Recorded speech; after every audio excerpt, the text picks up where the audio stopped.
오늘 우리 근원을 회복시키시는 하나님이라는 제목으로 말씀 함께 좀 나누겠습니다. 제가 보니까 말라기서로 설교를 한 적은 없더라고요, 우리 교회에서. 그런데 이 말라기서는 구약 성경의 맨 마지막 성경이고, 말라기 이후로 하나님의 예언의 말씀이 선지자에게 더 이상 들려지지 않습니다. 예수님이 오시기까지 약 한 430년간 정막의 시간, 암흑의 시간, 기다림의 시간이 이어지게 됩니다. 오늘 말씀은 제가 임의로 정한 것이 아니고 우리 교회력에 이 대림절 두 번째 주간에 묵상하도록 되어 있는 말씀입니다. 이 대림의 기간, 예수님의 오심을 기다리는 이 기간, 이 말라기서가 우리에게 주는 굉장히 영적으로 중요한 메시지와 음성에 우리가 귀를 좀 기울여야 되겠습니다. 말라기서와 동시대에 있는 성경의 유명한 사람들, 성경의 다른 저작들은 에스라와 느헤미야서 정도가 되겠습니다. 그러니까 포로들이 바벨론 땅에 포로로 끌려갔다가 그리고 약 50년, 48년 만에 이제 그 포로된 땅에서 귀환하게 됩니다. 귀환하고 나서 이제 스룹바벨과 더불어 성전도 짓고요. 또 시간이 많이 지나서 에스라, 느헤미야와 더불어 이제 성벽을 중건하는 일을 하게 되죠. 그게 바로 주전 530년 어간에 벌어졌었던 일입니다. 그러니까 그때의 하나님의 예언의 말씀이 마지막으로 말라기를 통해서 선포되었던 것이죠. 그때가 배경입니다. 자, 그런데 이 말라기 시대에 그러면 저 바벨론 땅으로부터 귀환한 사람들은 어떤 사람들이냐? 이걸 이해해야 오늘 본문 말씀을 우리가 잘 이해할 수 있습니다. 나라가 멸망한 뒤로부터 약 50년이 지난 상태입니다. 그러므로 포로로 끌려갔던 사람들은 대부분 길에서 죽거나 노역을 하다 죽거나 다 돌아가신 뒤죠. 원로들 몇 분만 살아계신 상태고 나머지는 다 2세, 1.5세, 2세, 3세들이 지금 귀환한 사람들 약 5만여 명의 대부분을 이루고 있습니다. 그러니까 평생을 그 땅에서 바벨론 땅에서 포로 생활이지만 그 땅에서 그 땅의 문화 속에 종교 생활 속에 그 땅의 사람들과 소통하며 지냈었던 사람들이 이제 페르시아 제국의 고레스 왕이 돌아가도 좋다 하니까 이 민족의 지도자들의 명을 따라서 소수의 사람들이 귀환한 겁니다. 포로로 끌려갈 때는 수백만 명이 갔는데 이제 돌아올 때는 5만여 명 남짓이 돌아오게 됐다는 거죠. 그나마 이 사람들도 정말 내가 고국 땅에 꼭 돌아가야 되겠다라고 하는 간절함이 있는 사람들이 아니라 당위성 때문에 돌아오기는 하였는데 저 바벨론 땅에 삶의 터전도 있고 친구들도 있고 남겨준 것들이 가득한 사람들, 반 자의 반 타의 반으로 이 고국 땅으로 돌아오게 된 자들이다라고 하는 거죠. 저 명동 중구에 영락교회가 있죠. 우리 교단을 대표하는 교회인데요. 그 영락교회를 구성한 1세대 성도님들 대부분은 북한에서 내려오신 분들입니다. 그러니까 그분들은 북한 선교에도 열정이 있고 내가 다시 고국 땅으로 내 고향으로 돌아가서 그 땅에 복음을 전하고 교회를 세우는 일에 열정이 있었던 분들입니다. 그런데 통일이 늦어지자 이제 그 아들 세대, 그 다음 세대가 교회를 이제 채우게 되면서 북한으로 돌아가야 되겠다고 하는 그 열정이 1세대만큼 못한 것이죠. 저 미국에 이민 가셨던 분들의 자녀들, 그 후손들이 자의반 타의반으로 고국 땅으로 돌아온다고 했을 때 이 땅의 문화와 이 땅의 상황을 있는 그대로 잘 받아들일 수 있겠느냐? 똑같은 상황입니다. 그래서 이 문제 때문에 말라기서의 문제 제기가 시작되는 겁니다. 하나님이 왜 너희들 고국 땅에 돌아오게 해달라고 해서 돌아오게 해줬더니 너희들의 예배 생활이 왜 이렇게 엉망진창이냐? 이 문제 제기로 이제 넘어가게 되는 것이죠. 영적 회복을 위한 간절함이 1세대 나라를 잃은 세대와는 굉장히 차이가 나는 이 영적 회복의 간절함이 떨어지는 사람들이 바로 고향으로 돌아온 이 복구한 돌아온 사람들이다라고 말할 수가 있겠습니다. 그런 선지식을 가지고 말라기서 1장 12절을 읽어야 이해가 됩니다. 우리 표준 세번역 번역으로 한번 읽어보겠습니다. 시작. 그런데 너희는 주께 차려드리는 상쯤은 더러워져도 괜찮아 하면서 너희들도 싫어하는 음식을 제물이라고 그 위에 바치니 너희는 지금 내 이름을 더럽히고 있다. 무슨 말인지 아시겠어요? 영적 회복의 간절함이 떨어지는 사람들이 그 민족의 원로들이 돌아가자 그래가지고 뭐 자의반 타의반 또 미국 서부 개척 시대처럼 그쪽에 돌아가면 우리 조상들의 땅을 우리가 차지할 수 있대. 그 땅이 다 우리 거래. 이런 소망을 가진 사람들이 돌아왔다는 거죠. 그리고 이제 성전도 복구하고 예배 생활도 시작해야 되는데 그만큼 뜨거운 열정이 없는 상태였다는 겁니다. 그래서 어떻게 예배를 드렸냐면 어떻게 제사를 드렸냐면 주께 차려드리는 이 상쯤은 야, 좀 대충 해도 돼. 뭐 그렇게까지 최선을 다하려고 그래. 이렇게 제사를 드렸다는 말입니다. 그래서 하나님께서 말라기 선지자를 통해서 주시는 말씀이 뭐예요? 너희들이 내 이름을 모욕하고 더럽히고 있다라고 하셨다는 거죠. 13절 말씀 읽어보겠습니다. 시작. 너희는 또 이 얼마나 실증나는 일인가 하고 말하며 재물을 멸시한다. 나 만군의 주가 말한다. 너희가 훔쳤거나 절뚝거리거나 병든 짐승을 제물이라고 가져오니 내가 그것을 너희에게 달갑게 받겠느냐? 나 주가 말한다. 이해가 좀 쉬우시라고 표준 세번역 성경을 인용했습니다. 이거 너무 짜증나는데 이 번제를 아침 저녁으로 드려야 된다고? 야, 죄 지을 때마다 짐승을 데려와 가지고 그걸 잡고 그 아까운 짐승을 하나님 앞에 불태워서 바쳐야 된다고? 이거 좀 너무한데? 야, 이거 너무 좀 실증나고 짜증나는 일인데? 이러면서 제사를 드렸다는 말이에요.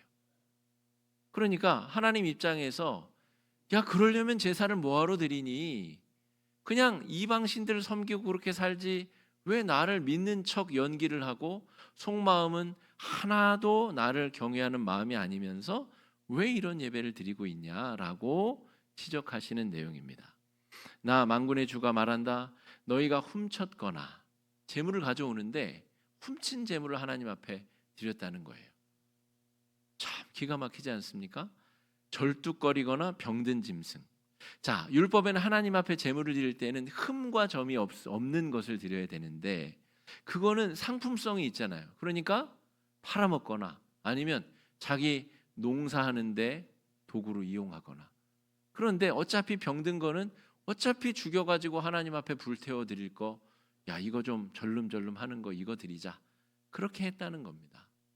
그러니까 지금 이스라엘이 포로 생활에서 돌아와서 정말 감격의 예배를 드리고 그 영성 생활이 아름답게 꽃 피운 것처럼 상상이 되나 실제로는 에스라, 느헤미야 말씀을 살펴보면 정말 그들의 신앙이 엉망진창인 상태였고 에스라가 영적 각성운동, 대회개운동을 벌이고 일으키나 그것이 쉽사리 영성회복운동이 벌어지지 않았다는 겁니다. 게다가 또 성벽을 중건하고 또 성전을 짓는 데에 또 방해하는 세력은 왜 그렇게 많습니까? 그 땅에 이미 자리를 잡고 50년간 살던 사람들이 있을 것 아니에요. 그 사람들이 이 유대인들의 정착을 방해하고 계속해서 군사적으로 침입해 들어오고 또 총독을 통하여서 계속 회방작전을 펼치고 이러한 안팎의 영적인 위협 가운데 지금 돌아온 자들이 이 말라기 예언자의 말씀을 지금 듣고 있다라고 하는 겁니다. 야, 대충 아무렇게나 하고 예배, 제사 빨리빨리 끝내자. 어차피 뭐 이거 그냥 이렇게 하나 저렇게 하나. 어차피 재물 잡아서 죽일 건데 조금 흠 있고 점 있고 상처 있는 거면 어떠냐. 이렇게 제사를 드렸다는 겁니다. 야, 이 귀찮은 예배는 뭐 이렇게 많이 드리고 속죄제, 번제, 화목제 뭐 이렇게 제사도 많고 정말 불필요하게 우리의 에너지를 뺏어가게 만드느냐라고 한탄했다는 겁니다.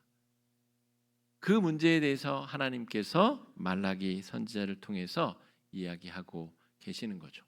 왜 이렇게 이들이 영적 침체 상태에 빠졌을까라고 생각을 좀 해보면 여러 기대를 가지고 왔겠죠. 수백만 명이 끌려갔는데 5만 명 남짓이 돌아왔으면 그 넓은 땅을 우리가 10배, 20배 우리가 다 차지할 수 있겠는데 정말 얼마나 벅찬 기대를 가지고 돌아왔겠어요. 왔는데 이제 대적들이 있고 이 느헤미야 같은 성경을 보면 성벽을 중건하는데 한 손에는 이 공사하는 삽이며 곡괭이를 들고 한 손은 방패와 칼을 들었다는 거예요.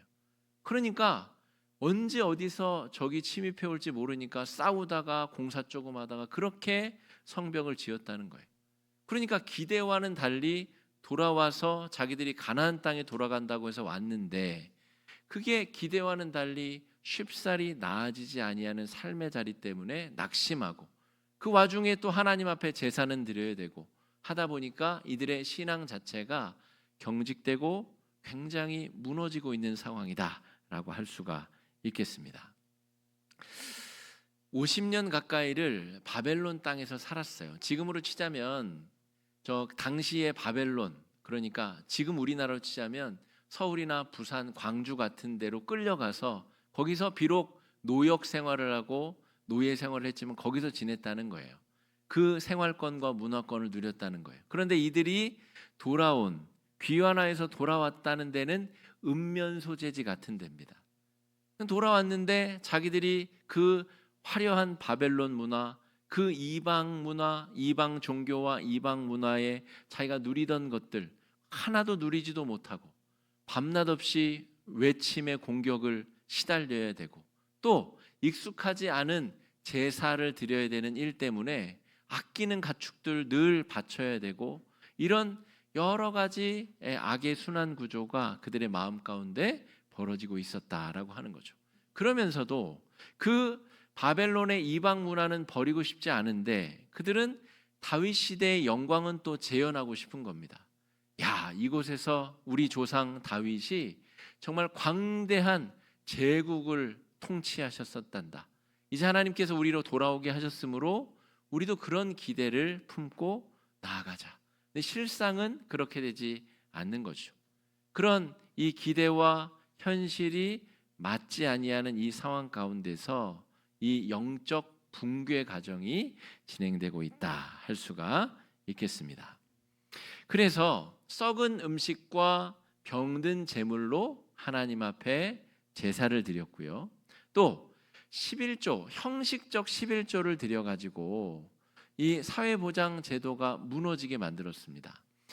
유럽이 사회보장 제도가 굉장히 잘 되어 있는데 그 근원 뿌리는 이 구약 성경의 율법에서 찾는 학자들이 많습니다. 10의 1조 예물을 드리잖아요. 돈이 많은 사람은 그 중에 10분의 1, 중간 버는 사람은 그것의 10분의 1, 적게 버는 사람은 그것의 10분의 1. 그걸 가지고 뭘 하냐면 남편이 일찍 죽은 과부나 부모가 일찍 죽은 고아들이나 사회적 약자들이 부끄럼 없이 양식을 공급받을 수 있는 그런 제도가 율법이라는 거죠. 그러니까 11조를 제대로 드려야 이 귀환한 자들의 사회 생태계가 안전하게 돌아갈 수 있는 겁니다. 포로 생활하고 돌아왔으니 남편 죽은 사람, 부모 돌아가신 분들이 얼마나 많았겠어요. 근데 그 자들이 지금 부끄럼 없이 지금 보장받을 수 있는 사회보장제도가 무너졌는데 왜 무너졌어요?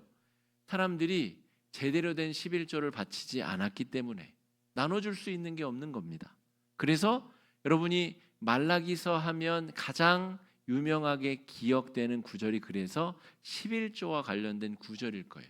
온전한 11조를 드려보라. 그럼 내가 너희에게 복을 주나 안 주나 시험해보라. 이게 말라기서의 가장 강하게 남아있는 기억 아니에요. 근데 여러분 그것은 내가 더 많은 복을 받기 위해서 투자 개념으로 11조를 하라는 말처럼 오해하기 쉬운데 그 말이 아닙니다.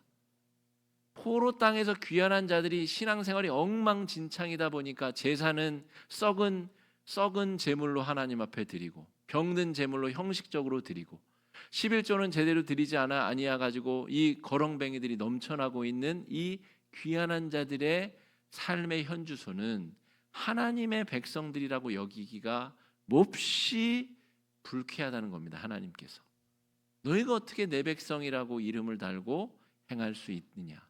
제사가 제대로 됐느냐?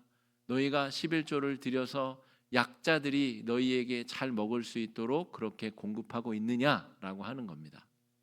말라기에서 특별히 이 지적하고 있는 문제가 레위인들과 제사장들의 영적 붕괴를 기록하고 있습니다. 썩은 음식과 병든 제물로 제사 드리는 자들이 누구냐면 레위인들입니다. 근데 그 레위인들이 바로 이 11조를 통해 삶이 유지돼야 되는 사회적 최약자들이 레위인들입니다. 그러니까 그들이 왜 그런 형식적 제사를 드리게 되었느냐라고 하면 사회보장 제도가 무너지니까 재물을 바꿔치기 하고 사람들이 제대로 된 재물 가져오면 그거 빼돌려서 팔아먹고 병든 것 재물로 바치고 이런 식의 아주 무너진 영적 메커니즘 사회가 되어버렸다라고 하는 겁니다. 그 때문에 지금 하나님께서 야 너희들이 제사 제대로 드리고 정말 온전한 11조를 드려보아라. 그러면 이 민족 자체를 내가 거듭나게 하고 새롭게 하고 다시금 너희들이 소망하는 대로 다윗의 영광이 이르르는 그런 멋진 나라로 내가 세울 것이다. 그 이야기를 하고 있는 것이죠. 3장 1절 말씀 말라기서 3장 1절입니다. 한번 읽어보겠습니다. 시작. 내가 나의 특사를 보내겠다. 너희가 오랫동안 기다린 주가 문득 자기의 궁궐에 이를 것이다. 너희가 오랫동안 기다린 그 언약의 특사가 이를 것이다. 나 만군의 주가 말한다. 자, 문제는 알겠어요. 그런 문제가 있었구나. 그럼 어떻게 해결할 것이냐라고 할 때 하나님이 직접 가겠다는 거예요. 지금이 대림절 기간 아닙니까? 주님의 오심을 기다리는 절기, 내가 이 문제를 직접 해결하러 가겠다라고 선포하셨다는 거죠. 이 말씀을 끝으로 더 이상 하나님의 예언의 말씀이 끝쳐지게 됩니다. 그리고 오시는 분이 하나님의 아들 나사렛 예수 그리스도이신 것이죠. 자, 지금 나라가 멸망한 이후로 포로들이 복귀했잖아요. 그리고 400여 년의 시간 동안에 독립국가를 형성한 적도 있어요. 73년 정도 하스몬 왕조가. 그리고 왜 우리가 이 멸망했고 어떻게 영적 재건을 해야 되느냐 고민을 하다가 평신도 자강 운동인 바리새파 운동도 일어나고 또 제사장들 중심의 사두개인 운동도 일어납니다. 그래서 소종파들이 막 만들어지기 시작해요. 그래서 지금 말라기서에 지적하는 이 문제를 어떻게 극복하려고 애썼느냐라고 하면 야 이제 병든 재물 안 돼. 썩은 이 곡식 가지고 제사 드릴 수 없어. 그렇게 표면적으로는 고친 것처럼 보여요. 그런데 예수님이 성전 정화를 하실 때 매매하는 자들, 돈 바꾸는 자들 다 내쫓으시잖아요. 이미 이 악한 고리를 또 연결해가지고 대제사장과 그 휘하들이 이제는 리베이트를 받는 겁니다. 야, 흠 있는 재물 안 되니까 저 앞에 나가서 풍년상회에 가가지고 재물 다시 사와. 다시 돌려보내는 겁니다. 그러면 자기 눈에는 흠이 없는데 제사장이 흠이 있다 그러니까 집에서부터 가져온 재물은 못 써먹는 겁니다. 그걸 헐값에 팔고 풍년상회에서만 이제 또 재물을 사다가 가져가면 또 통과. 풍년상회에서는 또 리베이트를 받고 이런 식의 악의 구조가 재현되게 됩니다. 그러면 여러분 말라기 시대가 나빠요? 예수님 당시에 대제사장들이 하는 짓이 나빠요? 뭐가 더 나빠요? 똑같이 나쁜 겁니다. 눈가림만 하는 거죠. 그러니까 하나님께서 해결하시러 내가 직접 가겠다. 내가 이 문제를 근원적으로 원천적으로 다 뒤집어 엎고 회복하겠다라고 말라기를 통해 말씀해 주고 계시는 겁니다. 자, 내가 직접 가서 정결케 하리라. 그리고 오신 분이 하나님의 아들 예수 그리스도시라는 거죠. 3장 3절 말씀 읽어보겠습니다. 그는 은을 정련하여 깨끗하게 하는 정련공처럼 자리를 잡고 앉아서 레위 자손을 깨끗하게 할 것이다. 금속 정련공이 은과 금을 정련하듯이 그가 그들을 깨끗하게 하면 그 레위 자손이 나 주에게 올바른 제물을 드리게 될 것이다. 여러분, 이렇게도 저렇게도 사람의 이 근원적 욕망을 이길 수가 없기 때문에 이 하나님 앞에 서는 예배 행위가 다 무너져 내렸는데 하나님의 아들 예수님이 오셔서 이것을 회복해 하겠다 말씀하셨습니다. 은금을 정련한다라고 하는 표현이 나오는데요. 이 재련한다고 할 때는 금속 물질을 끓여 가지고 불순물을 걸어내는 걸 재련이라고 하고요. 정련은 이 무두장이가 두들겨 쳐서 불순물을 날리고 그 모양을 잡는 이것을 정련이라고 합니다. 그러므로 하나님께서 내가 자리를 잡고 앉아 가지고 내가 너희들을 치고 두들겨서 온전하고 새롭게 할 것인데 놀라운 표현이 등장합니다. 너희들의 본질이 뭐냐라고 하면 은금이라는 겁니다.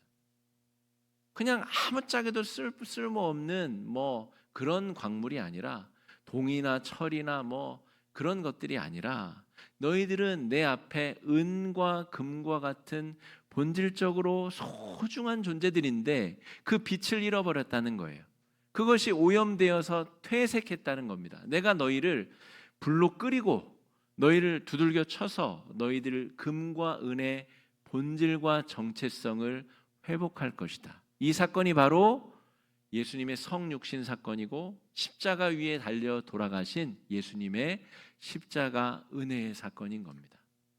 여러분, 그래서 예배는 절대로 율법적으로는 바뀌지 않습니다. 제가 우리 교회에서 저는 한 적이 없는데 먼저 지나온 교회들에서는 뭐 예배 시간 10분 먼저 오기, 뭐 현수막도 걸고 뭐 입간판도 달고 주보에 광고도 내고 목사님이 뭐 협박도 하고 경고도 하고 그런데 안 고쳐져요.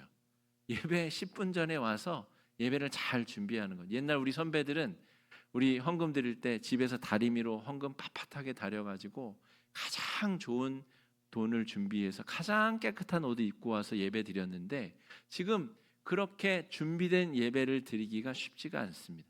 아무리 협박하고 광고해도 그게 반짝일 뿐이지 바뀌지 않아요. 왜 그럴까요? 오늘 예수님께서 치료 방법을 제시하는 이 방법, 너희들의 예배의 본질은 마음으로부터 정련되어져야 된다는 겁니다. 활활 타오르고 그 불순물들이 깨끗이 사라져서 너희들의 마음 근원으로부터 내가 왜 예배를 드리는지, 왜 제사를 드리는지가 온전하고 거룩하게 깨달아져야 된다는 거죠. 그 본질은 은혜를 경험하는 겁니다. 내가 누구인지, 내가 하나님의 자녀라는 사실이 온전히 깨달아져야 그 가운데 바른 예배와 바른 제사가 복원될 수 있다는 거죠. 지난주 우리 재직회의 때 제가 내년에 우리 일어날 변화 중에 예배의 변화에 대해서 설명을 좀 드렸습니다. 예배가 형태적으로 좀 변화가 있을 것인데 여러분, 그것은 형태의 변화만을 의지하지 말하지 않습니다.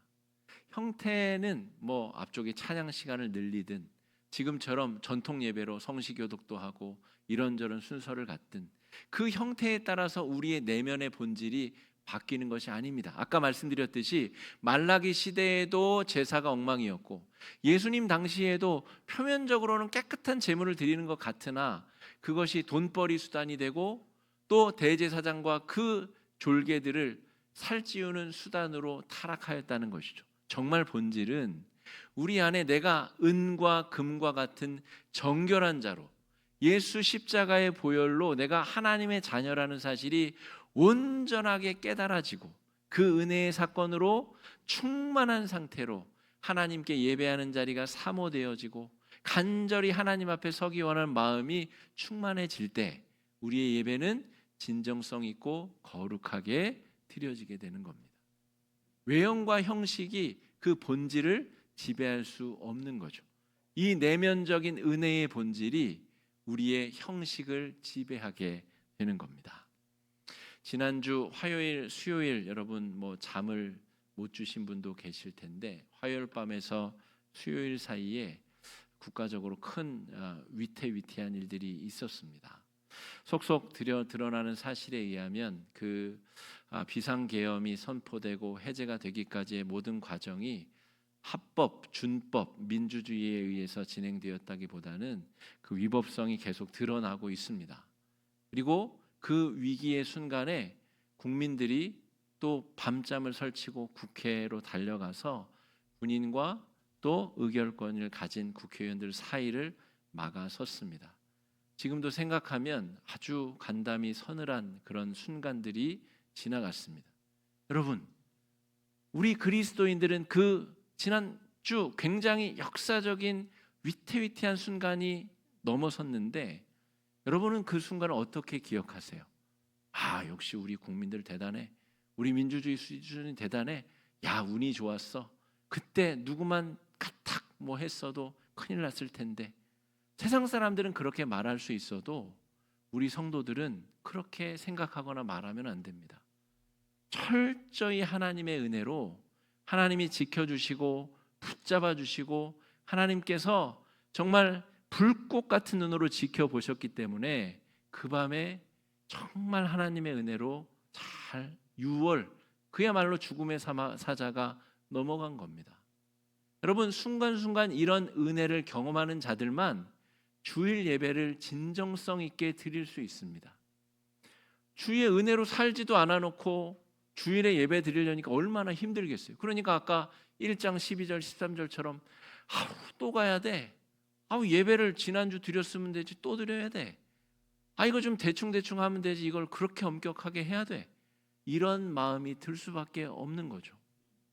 여러분, 은혜로 살지 못하면 주일 예배가 망할 수밖에 없습니다. 주중에 얼마나 하나님의 은혜를 순간순간 지속적으로 반복적으로 경험했는가. 내가 하나님의 자녀, 하나님의 아들, 하나님의 딸, 내가 은과 금과 같은 정련된 존재라는 사실을 잊어버리면 예배도 무너지고 삶도 무너지고 다 자빠지고 무너질 수밖에 없다는 거죠. 오늘 말라기 말씀은 그 중요한 이야기를 하고 있는 겁니다. 재물의 수준과 예배 태도의 개선을 위해서 예배 드리는 자의 마음을 하나님께서 정련하고 재련하시겠다는 겁니다.